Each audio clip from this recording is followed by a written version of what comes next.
Hi guys and welcome back to KaavKo. Today I want to talk about something very interesting. So recently I put out a series of reels and it's also a full YouTube video about how the Chiranjeevis became immortal. And a lot of people commented that it's not mythology, it's history and Indian history, ancient history, yada yada yada.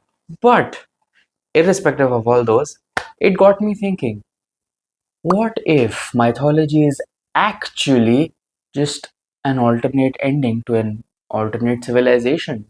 You know how people say that the Hanuman Chalisa, written all those ages and centuries back, has a very accurate calculation of the distance between the earth and the sun, the entire Yojana thing? I'm not here to support a group or denounce a group. I'm just here asking, what if?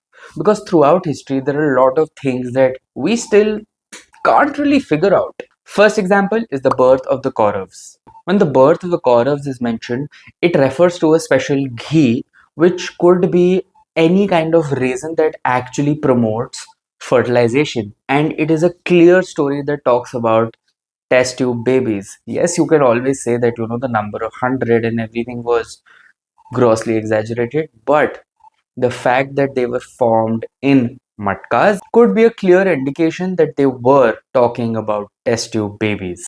Taking another mythological example is the story of Lord Ganesh himself. The fact that his head was severed and then put together with the head of an elephant could just be a head transplant surgery, which is a very complicated procedure that I don't think we can do at this stage. But maybe it was possible. Maybe they knew how to do it. Sushrut, the father of surgery, he performed cataract surgery all those centuries ages ago. And even if you look at older tools, people were so in tune with nature that every tool they created was directly inspired from nature itself. The Udan Khatola, right? The one that Ravan also rides. My question is very simple. Would our ancestors have believed that we were talking across entire masslands in just seconds? They did believe that people would eventually fly in the skies, right? And just like the mobile phone, make this technology more compact, more personal. Inoculation. Chanakya proved that inoculation was practiced and perfected in ancient India. He gave small controlled doses of very potent poisons to the king so that he eventually would build up resistance to these poisons. Modern inoculation did not happen till 1796 by Edward Jenner. Example 6, which I feel is a great example, would be the Indus Valley civilization. Even at its peak, it had a population of roughly 5 million people and it had great city planning, it had great canal systems, sewage systems, and the entire civilization was very good with how they lived. There's this concept called the Greek fire. Read about it. Very interesting. Between the 7th and the 12th centuries, the Altians hurled this Greek fire towards their enemies. This fire was so special because water could not douse it. It could only be doused by urine, sand, and vinegar. That's so random. This secret of the Greek fire was so closely guarded that we eventually lost it. Heat ray weapon, and it was devised by Archimedes himself. It is said that it was a contraption and it could actually turn the sun's beam into, well, heat ray weapons. But this was never passed down the generations, and that also became a technology that we eventually lost. And number 9, and perhaps my absolute favorite, is the very existence of Damascus Steel. The existence of Damascus Steel shows that people had a great understanding of materials and they could have chemical reactions at a quantum level, and they had a great way with nanotechnology just because of how the steel is built and prepared. Now I want to talk to you about my favorite segment, the pyramids of Giza. But before I talk to you about the pyramids of Giza, I would implore you to subscribe to my channel and like this video if you've been enjoying it so far. And without further ado, let's jump right back into it.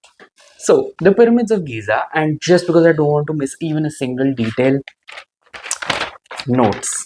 So, the pyramids of Giza used to be covered in limestone and they used to glitter in the sun. like joules. Each stone of the pyramids weighs 5 to 10 tons. So imagine in a time where there were no pulleys and very refined systems of pulling up stones, each stone that weighs 5 to 10 tons was brought up till a height of 137 meters. See, understand, the pyramids of Giza have been around for near about 4,500 years. And out of those 4,500 years, for 3,800 years, they have been the tallest structures in the entire world. Oh, and this one I really, really like. So, the pyramids of Giza are perfectly aligned in a north-south direction, and there is only a shift of 0.05 degrees from that alignment, and they point directly towards the Orion's belt.